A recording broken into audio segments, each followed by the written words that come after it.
दबदबा बना रहेगा।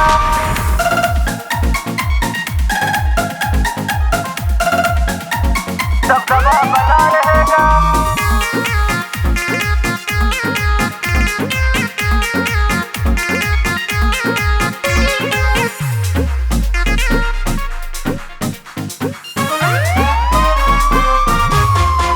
जय बोलो महाकाल अविनाशी, गर्जे हिले पूरा काशी। करे जब धर्म के केहू नाश, उठे त्रिशूल फट जाए छाती।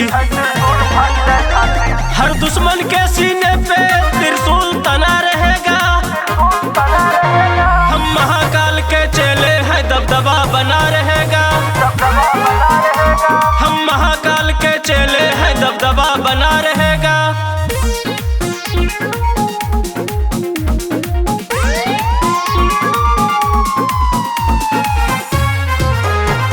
दबदबा बना रहेगा। दबदबा बना रहेगा। जब जब जाई हम देवघर में, हमरे चर्चा चले शहर में। हमरे चर्चा चले शहर में।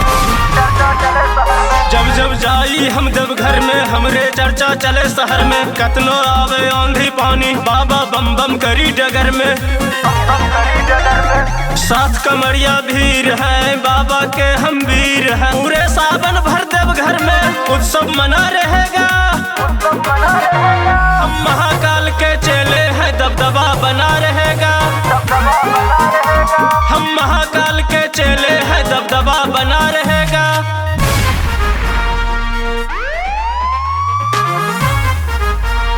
दबदबा बना रहेगा।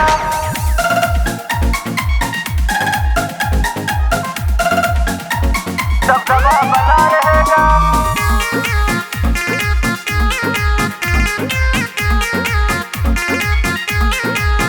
गरजे बादल छिटके बिजली, कांवरियन के टोली निकले। कांवरियन के टोली निकले। कांवरियन के टोली निकले। गरजे बादल छिटके बिजली, कांवरियन के टोली निकले। हर हर बम बम गूंजे सगरी, गरुआ धारी अगली बगली। धर्माधारी अगली बगली। रमेश राज भी आवत, बाबा के कमर उठावत। बाबा की महिमा का बादल हमेशा घना रहेगा।